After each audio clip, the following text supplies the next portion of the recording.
Great. We're going to start. We're starting. All right. Again, welcome and thank you. First of all, thank you to the city staff that's on this call. I really appreciate all the work to put this together. And most of all, really want to thank the mayor for taking time this evening. I know he's super busy and has a lot of things going on, but it's really great to have him join us. And I think Mayor Cacciotti has been on City Council since 2001. And I'm going to let you just take over, Michael, with whatever other background information. And I know you have a slide presentation. Thanks, Lori. And first, I want to thank all of you for taking the time. And I want to thank our staff at the city, especially Mary, Georgian, and Tamara, because they really are the backbone of our agency and all the work they do behind the scenes. And you'll see today, as we go through this, kind of what we've been doing in the last year, they're really a big part of it. And I've invited another member, one of your members, Lori, who was a member of the chamber back in the 80s. You might see Yvonne LaRose there. So I invited her to join us today. Hopefully she'll join up again after about 35 years outside the chamber. So without further ado, I just want to go over some things we're doing this year we haven't done for a long time. We reinstalled something I started many years ago, the Merchant Minute. And it's really to try to highlight some of the merchants in our city. I wish we could do everybody, but we'll try to do it every month or every couple months. And we started off with Kids Jewelry Heist. That was great. So Mary gets down there. She's great with social media and filming. And she set that up. We just did, you might have seen a few weeks ago, Waverly, and there's Sandy right there in the middle. And coming up next is Retreat on Mission by the Track. So we do a couple minutes, great video. Then Mary, do you put it on social media? Is that correct? Yep, so it's on YouTube and across all of our social media channels. And then we have a link to it today. If anybody missed it, we'll be happy to play it for you. Great. And again, we'll keep doing that every couple of months. So we'll move around. Some goods, some services, some restaurants. Be a lot of fun. Next, we've also brought back, I believe, pet adoptions. And we're joined with several other cities with the Pasadena Humane Society. So we'll we can start bringing pets to the meetings, and we've got several adoptions last time we did it. So the LA County Board of Supervisors does this, a couple of cities do it. It's a great morale booster for City Hall, for residents, and a great opportunity to take care of some of the pets that need a home. Next. So one thing I really wanted to do for the residents and the businesses in our community is kind of show you behind the scenes what goes on at City Hall. So you put a face to a name and vice versa. And we started off with the first department with Public Works. And this is a Garfield Reservoir, our largest reservoir in the city, on Garfield, right by Blair High School, right by the 110 freeway, 6 million gallons, 2 separate tanks, 3 million each. And that water is pumped over 3 miles from San Gabriel uphill to this facility and distributed in our neighborhoods. So we did that. And a few weeks ago, we just did city manager's office. And we're coming up, Mary and I are going to film, I believe, Thursday, the finance department. So you get to see the people who lead the agency, who are the regular workers. Again, the backbone of our community, our workers. Who's Michael's four-legged buddy? That's another adopted pup from Labrador Rescue, Diana. Not the councilwoman, but Diana the dog. So if you ever hear me at a council meeting yelling at Diana, it's not Diana the councilwoman, it's my dog. So we've gone through this, and again, Mary's got this on social media. And Mary, when we put out that first one on Public Works, how many hits did we get? You said it was incredible. It did very well. We got across all social media altogether, it was about 2,000 views across. So these do very well. And I was actually walking at Diana a couple weeks ago, and one lady pulled up on the street just by Garfield Park, goes, are you the mayor? I go, yeah. She goes, thank you so much. I never knew what our city people did. Now I know who they are. Very, very happy. Next. So something very near and dear to all our hearts is addressing property theft. And if you stuck it out last night, we had a special meeting talking about several issues of the golf course with other issues. And both chiefs talked about their strategic plan, what's going on currently and going forward. And we talked about property theft. So of course, the smash and grab, which the chief had a presentation to the chamber not long ago. And again, chief's highlighting it. We still have a very strong presence in the business district. We'll continue that in patrol cars, on foot, on the bicycles, et cetera. But that's something all the council members support. And again, as we get closer to the holidays, will again ramp that up. And the chief has brought forward a proposal. He hasn't gone into too much detail, kind of an overview, the second bullet point, to purchase this new advanced video technology, which does possess artificial intelligence, and it can get vehicles going through one city, pass it off to another city that has this technology. And if it's a stolen car or a kind of suspicious activity, he even indicated last night there's been cases in other cities where the cameras get the same garbage truck or people coming in to do work, cleaning at a facility on a certain night, like say a Tuesday, and this camera actually caught something coming in on a Wednesday night, alerted the police.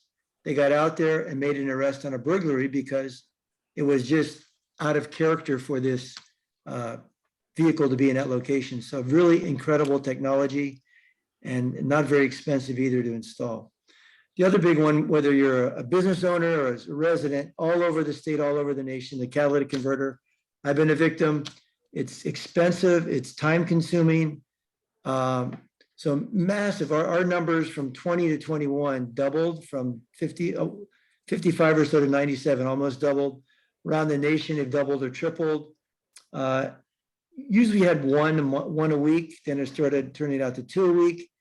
And a few weeks ago, if you check the crime bulletin, we actually had 13 in 1 week. And one of those is one of our businesses or schools. Manzer Center had 11 of their little pickup vans stolen, 11 catalytic converters. So big issue. We've been working with California cities. I had a meeting with Senator Portantino. I'd requested I'd send him information to staff for the last year since mine was stolen. He's got some great legislation he's working on. I've tried to encourage him to do a little more.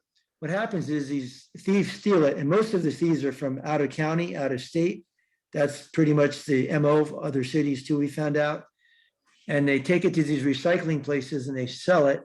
And as you know, the precious metals in there are worth thousands of dollars, especially the rhodium, palladium, and platinum. Rhodium, palladium are worth more than platinum, believe it or not, several $1,000s per troy ounce. And there's about a quarter ounce in some of the cars like my Prius. So instead of $16,000 for an ounce, they can get $4,000, possibly $6,000 for one catalytic converter. So we're trying to push, like I did in my day job at the Attorney General's office, to have undercover investigators go in these recycling places to try to break it down and arrest these people, take away their registration and license to act. Otherwise, I'm telling the legislature, it's not going to work, and everybody's going to have to get a little metal protector at a couple $100s and installed to protect themselves. So we're still working with a senator, assembly member, state attorney general, my former boss. I'm going to try to get a little more legislation in this year. Next. So what's going on? So your council members serve in many regional agencies. I've been on the Gold Line Fluid Construction Authority since 2003. The first phase, we built the second phase, and now the Joint Powers Authority, we're on the next phase. It's actually under major construction now. If you've been out there, you've seen it. It starts really in Azusa, right by Azusa Pacific University, but they kind of always say the Glendora to Pomona line. So we have meetings every month. We just did a visit to Glendora where there's major construction going on right now at their new future station. They moved a Metrolink, a freight line over about 20 feet. And ultimately we're moving at the same time as we're putting tracks in for the Gold Line, as it's going to continue from Glendora. It'll cross over the 210 under the 57 going east into historic San Dimas, and then to downtown beautiful Laverne near the university. And the current terminus where ongoing construction is northern Pomona by the 210 in Gary.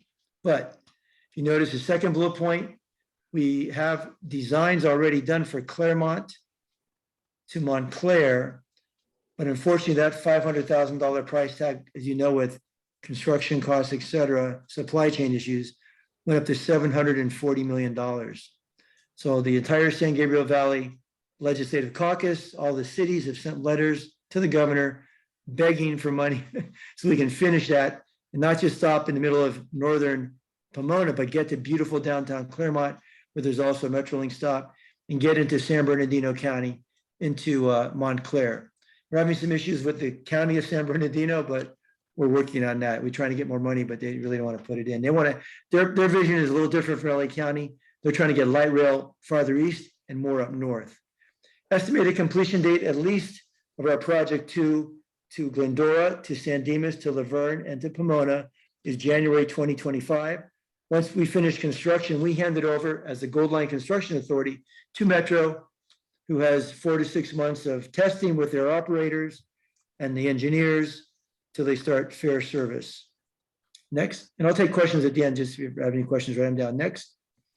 So we also belong to the San Gabriel Valley Council of Governments. That's 30 plus cities, basically from La Cañada, top left, all the way through Pasadena, Monrovia, Arcadia, Irwindale, all the way out to Claremont, Monterey Park, Montebello. And we work on different issues. There's a couple of water districts involved. Our water district is the Upper San Gabriel Valley Municipal Water District, which includes about 20 some cities. There's a couple of supervisorial districts represented on this Council of Governments. And we work, here's the issues we work on. It used to be really kind of big. The two big ones were energy, environment, natural resources was one. The biggest one, though, was always transportation. Of course, we were fighting about 27 of the other cities. We were fighting because they wanted a 710 freeway. But we're really fighting now, supporting each other on Gold Line extension, the ACE Alameda Corridor extension. So if you ever go along the 60, you get off at Fairway, Nogales, some of those, you'll see all that construction. And that's great separation projects, billions of dollars worth, which we oversee all the way out from going from the ports, inland ports, all the way out to the rest of the United States east. Got a big water committee, Diane sits on that. And I actually joined about 1.25 years ago, the Homelessness Committee, which is now probably the most active committee in our COG. 5 or 6 years ago, that word wasn't even heard at the COG. Then one day we started hearing people talking about it, and now it takes up a lot of our time. And that's why I spend this morning actually from 8 to 10 o'clock in our meeting. Next. And we talked about homelessness. So I'm the member on the San Gabriel Valley Council of Governments. There's probably about 10 member cities on there, including Arcadia, Irwindale, Monrovia is the chair. So discussions, what do we talk about? So the big one is the Blue Ribbon Committee. And we'll talk about that in a moment, but that's the one started last year by Supervisor Barger to really look at the whole delivery system in the county and what can we do? Should we blow it up? Should we modify it? What should we do? Because certainly it's not working in the San Gabriel Valley or our city. We're going to talk about mobile crisis response. We got some great ideas there. We just had a disappointing response about a month ago. Otherwise, I had some great news to tell you, but I got good news. Urgent care centers, there's actually besides when you get hurt, your urgent care, there's mental health. They call them behavioral health. The Bucks, behavioral health, urgent care centers. Got housing navigators. What's going on with these tiny homes in the San Gabriel Valley? What's going on with affordable housing? So we'll hit those, each one. Go on. So this was a Blue Ribbon Committee that was established by the county. And so they met for 6 months. Their next meeting is tomorrow night, probably their last one. And after many, they had presentations almost every other week. And there was several members on it. Our representative was Becky Shevlin, the vice mayor of the city of Monrovia, also our chair in the San Gabriel Valley. And LA was supposed to participate, the city with 4 million people, they declined. And I'll tell you why in a moment. Well, the background of all this stuff with housing and stuff and homelessness in LA County is in 1993, look at that's what, 20, almost 30 years ago, LAHSA was formed, LA Housing Services Association. And that was to fight homelessness, mental health issues in the county. And this agency was 5 members of LA City Council, 5 members of the supervisors. So back in 1993, I'd worked for an assemblyman in that area downtown. And before 1993, it was Volunteers of America, Red Cross, different agencies addressed homelessness and these type of issues in LA County and downtown LA. So again, when they started this LAHSA, which kind of oversees and takes in all this money, they take in that measure H, which is $350 million a year. They get hundreds of millions from the federal government. So half of this agency is City of LA, which takes a lot of the money, and the half is the supervisors. None of our small cities were ever represented when that was started because we never had a problem. So this is why we're looking at this issue now. And a lot of us wanted to blow up LAHSA, but we'd have to create these other agencies that have to go to the federal government. because the federal government says, hey, all you around the nation, if you want federal money, you've got to create these continuums of care, which is like your oversight agencies, and this is what LAHSA does. So we're going to streamline LAHSA. We want to recommend an agency over them that controls the money and can distribute it to the agencies like the San Gabriel Valley Council of Governments, all our little cities with our great ideas. But at the last bullet point, we're probably not going to dissolve LAHSA unless that comes up tomorrow night, and it's a dramatic issue. But so this is a big thing. We've got to really, with that $350 million, that's only going to last 5 more years, that measure at the county level. We all agree, if it were to come up this year or next year, it's not going to pass again because none of us are seeing any money. And we've been demanding it from LAHSA, which is, again, 5 members from LA City Council, which don't care about us, and 5 well, it's just they have different opinions, and 5 members from the county. So the San Gabriel Valley Council of Governments, all our local cities, we're all on board and streamlining, demanding an agency over that can give us money when we need it. Next. So here's one of the pilot projects we've actually been working on for over a year. You might have heard of Cahoots out in Portland, which started many years ago. Cahoots stands for Crisis Assistance, helping out on the streets. It's a mobile crisis van, which two professionals, usually one behavioral scientist, licensed clinical social worker, marriage family therapist, psychologist, with a medical person or just a person with lived experience, non-licensed, just driving vans around in communities 24/7. They have one in Portland, a couple in Portland. And we've been studying that, and Shannon on our staff's been working on it. I've been working on it on the housing committee level. So we'd actually put together studies, and we wanted to be the first in the San Gabriel Valley to do this with us, Arcadia, and San Marino. And you may say, why San Marino? Because they've got maybe 1 homeless person. We've got a dozen or 2, and Arcadia's got maybe 60, 70. The issue is with all of our 3 cities, interestingly enough, San Marino, Arcadia, and South Pass have big issues with the students in the schools with stress, anxiety, and mental health issues. And the San Marino PD is getting calls, and they're not experts in that area. So the mobile crisis van, we sent out an RFP for it. It was issued for bids. Late February, they came back. No one was qualified. We needed someone with expertise in outreach to homelessness and expertise in outreach to people's suffering mental health conditions. And then one company was just for homelessness. We had people look at it, but what's going on right now, which is interesting, and I was at Union Station with the chief and others volunteering at Thanksgiving, they can't hire professionals fast enough. Union Station, which we contract with, and many in the San Gabriel Valley do, has 300 staffed employees, but actually they only have 250. They can't hire fast enough. They've got vacancies of 50 at Union Station. That may be one of the reasons they did not apply. So we're going to go out again. We're working with some experts in the field because South Pass, Arcadia, and San Marino want this van out there 24/7. So our police don't have to respond and are called out to take a person suffering from a mental illness or some other issue to one of these behavioral health facilities, which it might take you 2 hours to drive out the City of Industry in traffic, or an hour and a half to get out to Sylmar if there's traffic going that way.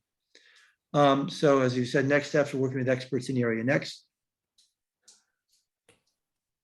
And what I did was, as I got in this committee, I demanded, well, in a nice way requested, but usually took a few months, to go and do site visits and tours and talk to the experts.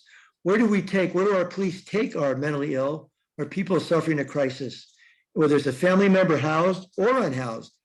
And there's 2, like we said, behavioral health, they call them, see at the top, behavioral health urgent care centers, BUCs. And there's one right there off the 60, near the Gallus Fairway Drive. But if you go at rush hour at 4 o'clock or 5 o'clock, it'll take you 2 hours. So our police officer pulled out to take someone there.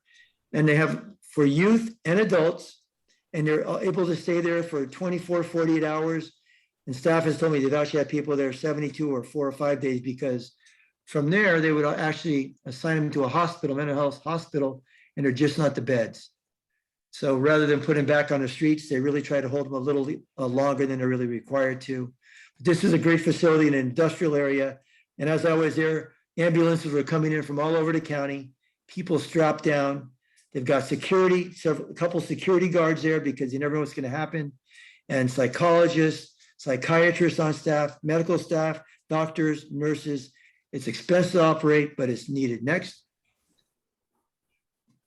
And this is the one, if you go to west of us a little bit off the 210, All of You Medical Center, there's a hospital there, but what the county has done really smart, they put what they call a new restorative care village. So if one of your or our family members or friends or neighbors suffering a crisis and our police or hopefully one of these vans can take them there, they've got multiple array of services to provide. So there's a mental health urgent care center there, which I visited with Shannon and a couple other people in the community.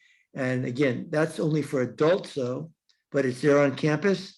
A mental health wellness center, outpatient therapy, a residential treatment center, dozens of beds for people that are dealing with substance abuse. So they're taken care of on campus for a few months until they try to put back out in their neighborhood or in a community, a recuperative care center, and just a really, if you go up there, the mountains are in the background, a very calm, peaceful, serene setting, which people suffering in crisis need. So we've got resources there. But beyond that, we really need, once they get out of this, the next step is, do we have enough hospital space, which we need. Next. So if you ever go to Holy Family Church on a Monday or Wednesday, you'll see serving food on Monday or Shower of Hope on Wednesday. We've got housing navigators there, experts with Union Station on contract with us in the San Gabriel Valley, other cities, talking to the people that come for food or that are homeless, seeking a shower, unhoused, and trying to get them housing, trying to get them a job. So we do have people we're on contract with right now, really working hard on this. And we were like one of the first ourselves, Irwindale and Arcadia, years ago when we started the program. But the money runs out in May, but Union Station will still work with us. And we're really trying to work with Senator Portantino to get some more money. And he's very receptive to that. Next. Tiny homes, you'll see one right here on the freeway, Pasadena Freeway, right off Avenue 64. In the San Gabriel Valley, we've opened one in Baldwin Park just a few months ago. In the next few weeks or months, we'll open another one in Montebello.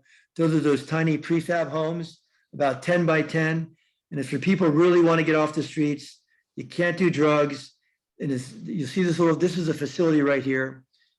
This could be the one in Montebello or the one actually in Baldwin Park, what I visited with Shannon also. And again, you can have anywhere from 20 to 40 people have their own units. There's security on there 24/7. They've got a place for their dogs to walk. They can keep dogs. They got a place for the bicycles. They got social workers coming in every day. They get breakfast, lunch, and dinner. And this was really cheap to build. It was an old landfill and city dump site, and actually part of their public works was there. And they just, within 6 months, record time, put it up. But it costs a lot to operate with all those professionals. And it's run by, I believe, Volunteers of America, who also runs a couple of facilities in Pomona. Montebello one will be coming open. If anybody's interested, when they do that, let us know. We'll take you out there. Next.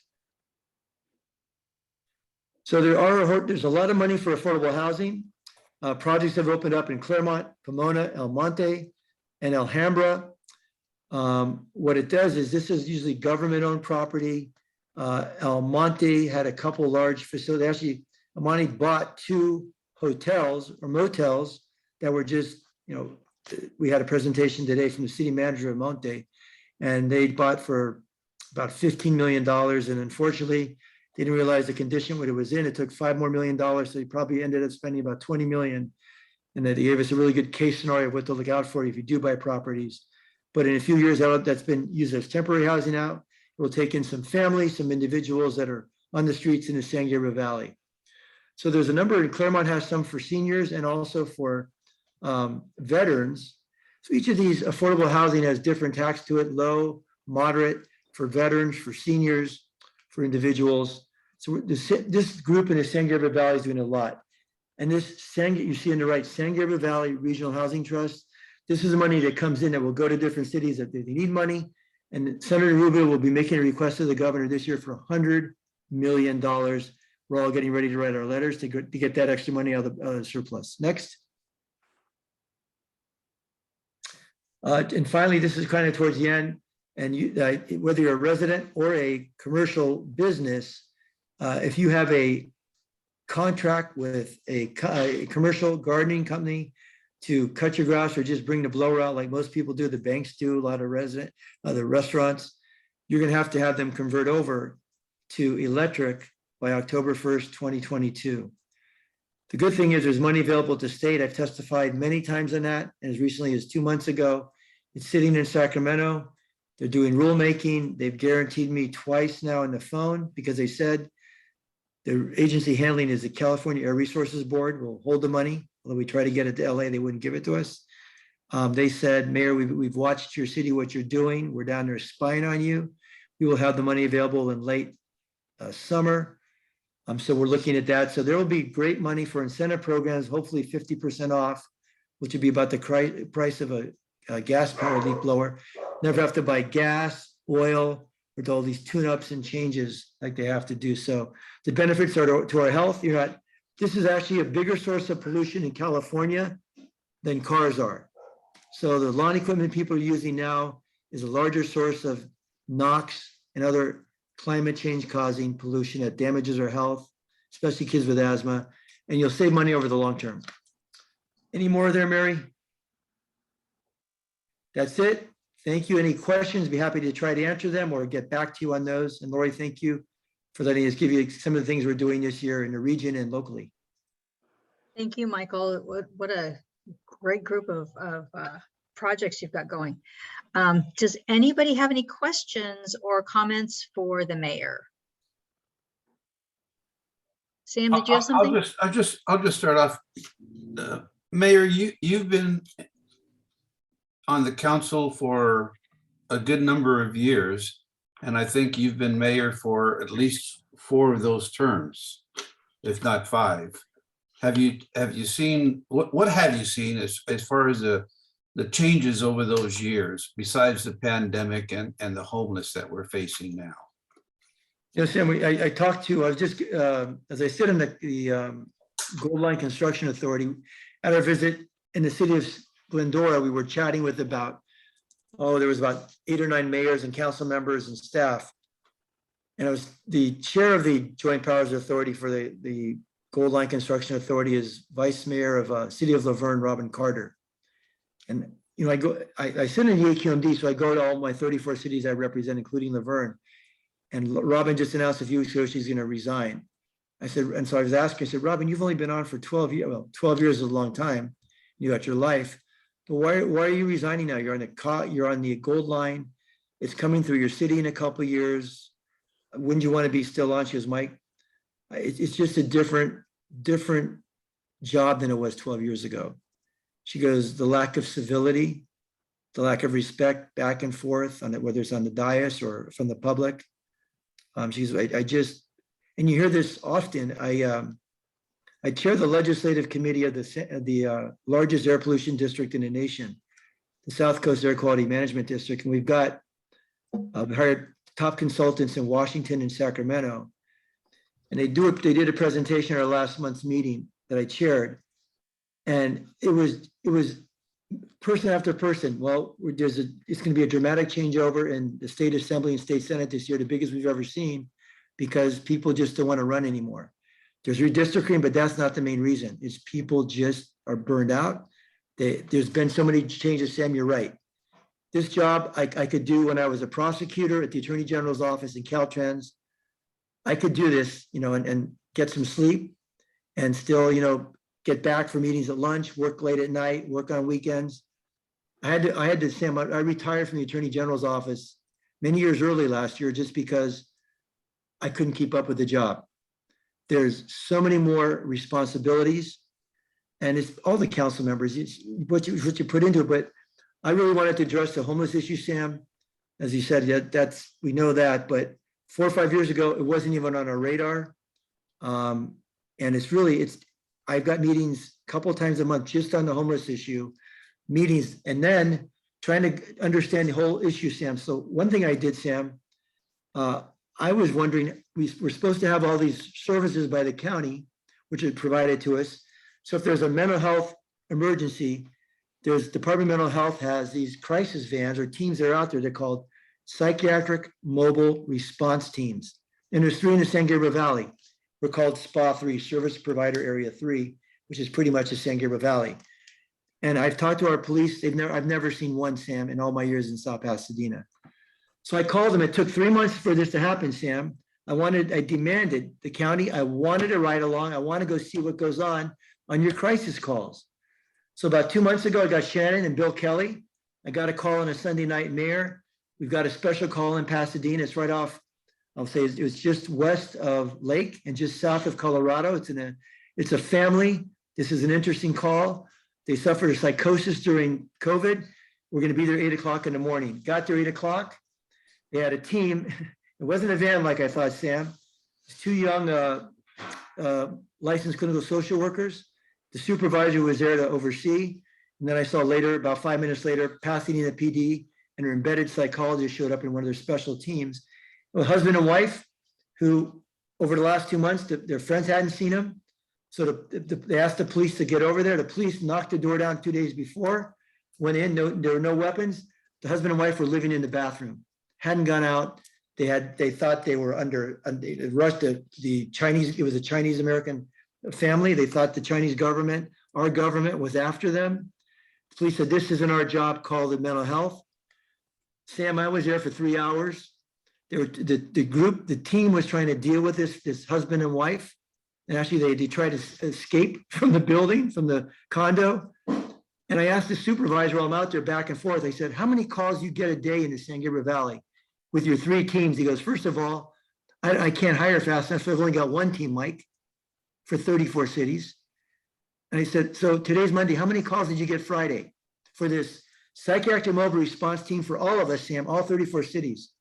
Well, I had 14 calls, I could only respond to 4. What happened to the other 10? Well, we said, we'll come back to you Monday if you're still around, or call the police or call the fire. Not their fault. These were trying, I could see they're overworked. They got stacks in their car of cases. So Sam, that's why we've got to have this mobile response van. That's why I took off, because I saw this issue as just spiraling out of control, not only not in our region, but in our state, everywhere. Everywhere you guys travel, you see it. When I traveled across the country, even in Canada, I saw it this year. So Thank you, Sam, Michael. I for all of those years, thank you for hanging in there with us all.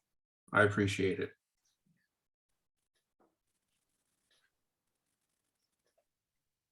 Yeah, thank you, Michael. Any other, we have the mayor, it's your chance. Ask some questions. We've got a lot going on in South Pasadena now. any suggestions with the police, if you, with the patrols, things like that, as you get closer to the holidays or now? Any suggestions for us? We'd be, always open. Chief's always open. Shannon's open.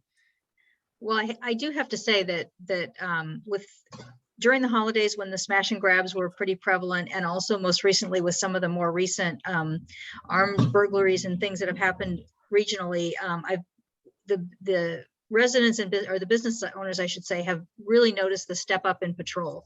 So we do really appreciate that. There's more black and white cars driving down the street.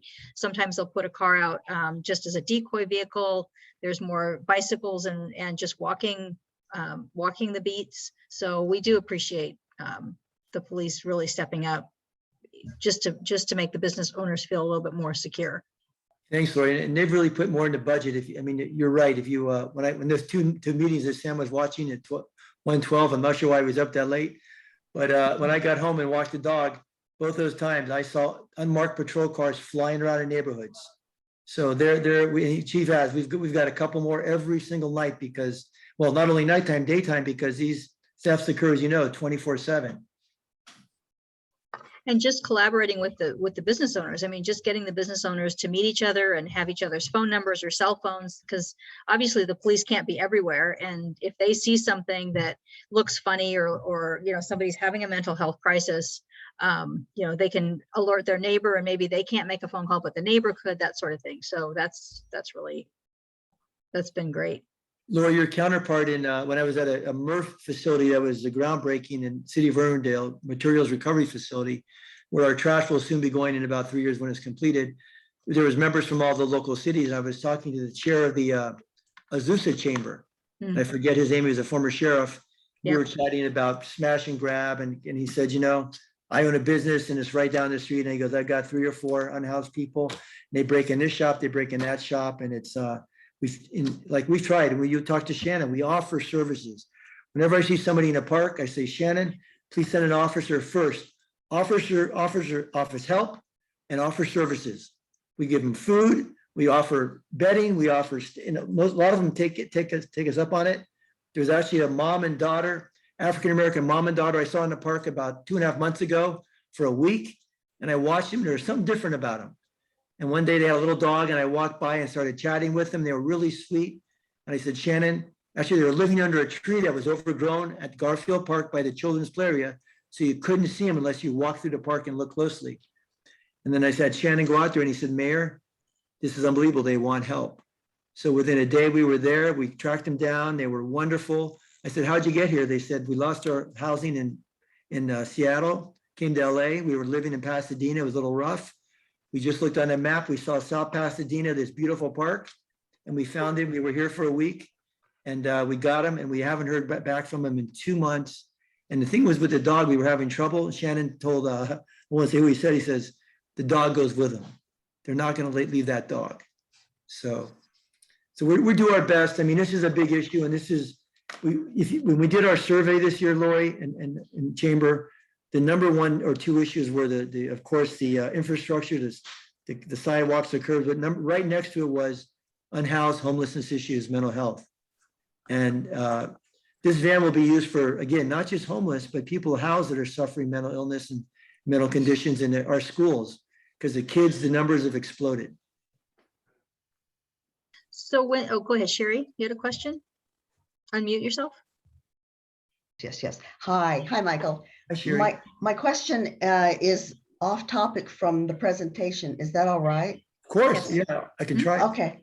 Thank you. Presentation was phenomenal. I didn't know about probably 2/3 of the things on there, and it's very interesting. I'm looking into some of them myself. My question is about the commissions in town. Yeah. And I know we had a meeting with Armine and her folks and talking about when those are going to be decided. And my topic is pretty much, I think we're losing ground on some of them which really need help. The Park and Rec, and well, back up a minute. My husband Stephen applied in October for the Youth Commission, and you weren't mayor then, Michael, but I know that he's been waiting, and and Tamara can tell you that we came into the office and she entered them, so I know that they're there somewhere. But not just that one, but others. But I'm just wondering, what is the status of that? So I made some emergency appointments because the library commission was down. So we had a couple applications, and I had to go through and really vet them. So we made a couple appointments there. I just got off a meeting earlier today with I think they're on right now, our city manager and deputy city manager. Mm-hmm. And there's Dom right now. So it's coming back at the next council meeting. They're working on a staff report now, Armini and Dom. So they can tell you a little more. I haven't seen this. None of us have seen the staff report yet. But based on the council's input and the public input, if you watch that meeting, we had a really great kind of debate or discussion. And I was voted down a couple of times. Other council members were voted down what we wanted. Mm-hmm. And it's just, Sherry, it's tough. Our city, and I'll tell you, I and Armini and Dom and people that are involved in other cities, and I see Ed Chen on there from Athens. He has many cities. When I represent the 34 cities, Sherry, I go to each of those council meetings, and after I do my presentation, I sit. Oh, There's no city in the San Gabriel Valley that has as many commissions and as much public input as South Pasadena. There's several that are close, but I'll tell you, I've been in meetings that are done in like 20 minutes. I'm honest, in some city councils. But isn't that a great thing? I mean, the fact that we're all interested, we all want to make our city better. And I know that there are a couple of commissions I understand that are, because we were on a call, WISPA call that was explained to us. Some are going to combine, and Yes. that's great. But the people out here I know that are really waiting to hear, and planning around whether or not they'll be on a commission or not. So when do you see this all coming together and kind of at a point where it's all finished and we're ready to go? Mayor, I have an update I can share if you'd like. Go on, Dom. So Dom, hopefully it's at April 6th meeting, but go ahead, Dom. Yeah, thank you. Okay. And thank you so much, Sherry, for the question. We have a follow-up item on the commission study session coming back to council next week at April 6th. And Okay. that's where we're going to ask council to take a vote on the issues and the suggestions that they gave us at the last meeting. After that, we'll come back with any of the solid direction that council gave us to codify it That entails some municipal code changes, but it won't take too long. And once we have established whether we're combining the commissions or the commissions that we're going to be touching their frequency of meetings, then we'll be able to come back with those commission appointments. In the meantime, the city clerk's team and management services is doing solicitation in the community for additional applications for the commission appointments, so that we make sure that folks know that we're looking for them. But those that have applied, we have the list. I know that we had some emergency appointments because we had quorum issues on a couple of our commissions that had to be done, or situations where it was just reappointing folks because their term limits had expired. But we asked mayor and council to stave off some of the other things while we do the adjustment, so it all aligns. So we anticipate it coming back in the next month or two. Okay, Dom, that's wonderful to hear. So someone who applied in October, should they reapply? They won't need to reapply. We have all of the applications. If someone's concerned about if checking it, they can reach out to us. And Sherry, I can follow up with you tomorrow to confirm that we still have your husband's, but we didn't do away with the applications. We just put a pause on it, and we're asking for one more solicitation in the community for anybody that might be interested, especially because there have been some changes with this discussion and council's direction. Some folks might be interested now or available now that weren't when we did that a few months ago. So we'll bring that back after the next meeting. Okay, thank you, Dom, very much. Appreciate the answer. Thank you, Mayor. Okay. Thanks, Michael. Lori, and please share with your community groups and everything like that. I've even asked to send out to I'd like to appoint a very diverse group of individuals. So we've asked to send out to the South Pasadena Chinese American Club, the Vecinos, anybody you know in the community, different groups, send it out, that we've got a number of applications available. So I'd like to point as soon as possible. I have a few I'll send out to. Thank you very Okay, much. great. Thank you very much. Does anyone, I don't want to keep everyone, if people have any more questions, feel free to ask. I'm Fred Soul. I haven't been on a meeting like this before. I could say I've had a long history with South Pasadena, but I haven't been engaged. I now have a business here on Mission Street down by Trader Joe's. Michael, thanks for taking time like this for the community. I am someone who heard Catherine Barger talk a few years back at a Rotary Club about these mental health strike teams. I thought it was a great idea. It just, I was thinking, oh my gosh, implementation, is going to be tough, just because it's just so, so time intensive, really. But those teams are the right teams to be working with the homeless community.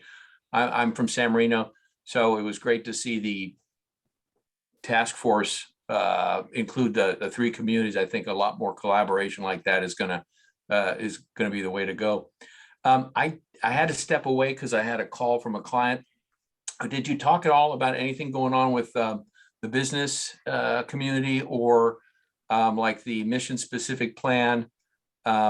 Again, we're down here by Trader Joe's, across the street from them.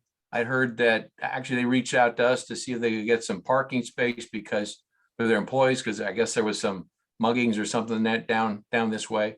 Any comments or anything like that you want to share? We're doing our general plan and our it's not no longer gonna be called the Mission Street specific plan.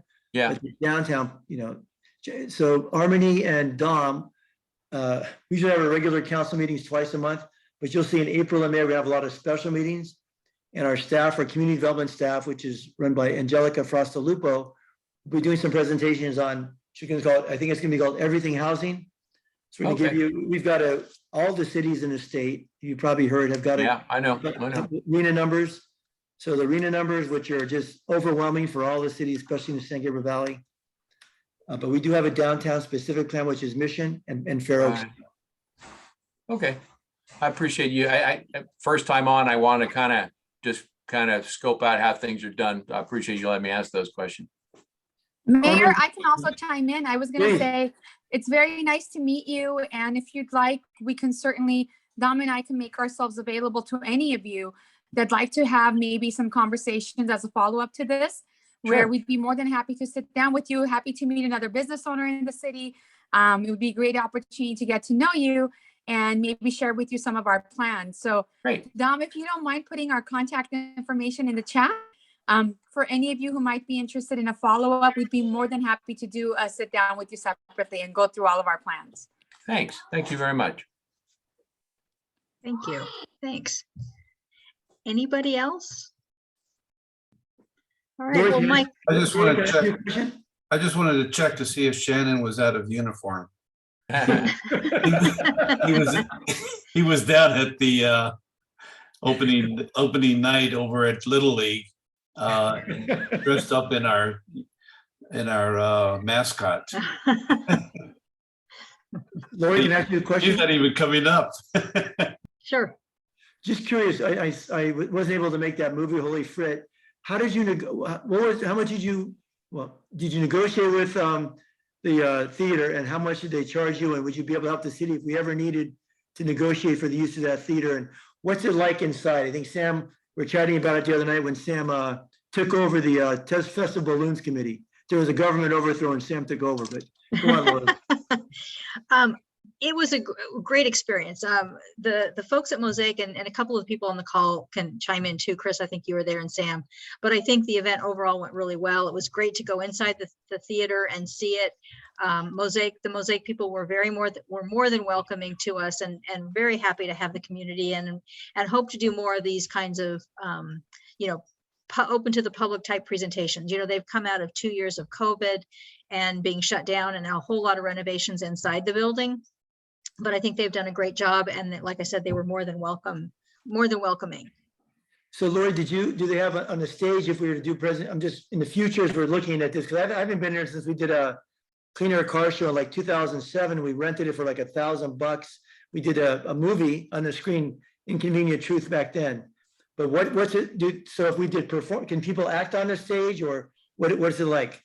Yeah, it's still the theater. I mean, there's still a stage, and the screen is behind the stage. So we had the Q&A on the stage. There's room for, I'm sure some sort of performances. I don't know how big it is compared to what might be on there, but they've done a really good job on the inside. There's they have nice, comfortable chairs in there. The chairs upstairs in the balcony are also, some of the historic chairs are still up there. Chris, what do you want to add to that? Michael, you should have been there. It was very well attended. It was great to have the community back. There was old people and young people and all kinds of people from all over town there. It was really nice. Now, Lori, you're kind of belittling the negotiations you had with Mosaic, which were more complicated than you suggested. But in the end of the day, it worked out to our favor. And then there's a little projection problem, so they waived their fees in the end. But it was a great place to be. I sit on the CHC, so there's some issues about what they did to that church on the inside. To the theater. We will work those out. They're not that hopefully big of a deal. People were happy to be there. Nobody was complaining. Everybody was happy. It was an awesome experience. So finally, just bottom line, how many people can you fit in there, and what do you think they would charge a city or a community group if we wanted to do something there? Well, I think they have a couple. They haven't done this before, and the fees originally were, I think, for someone coming in to shoot a movie, which were a little bit different than what a chamber or a city would be able to pay just from a budgeting standpoint. And like I said, they were, it took a little bit of work, but they were willing to negotiate. Their capacity is 1,000 people. Wow. Yeah, we capped it at about 500 just because of COVID, and we didn't want to deal with, all the COVID restrictions and so forth. They've redone the bathrooms, so they have bathrooms upstairs and downstairs. They've got a nice lobby area that could be great for some sort of like a little reception thing or something like that. They took the slanted floor out, so it's flat. So if somebody wanted to have a reception or a party in there, they could put tables and chairs in there. They've really made the space multi-purpose. Great. Thank you so much. That's great news. That was great. We had a great turnout, and people want to see the movie again. Oh, good. I'll come. All right. Well, thank you, Michael. Thank you so much for taking the time, and thanks to the city staff, Mary and Tamara and Dom, and Shannon's on the call, and Armine. We really appreciate your time and this collaboration, and thank you all for joining us. Thank you. Thanks. Take care, everyone. Good night, everybody. Thank you. Good night.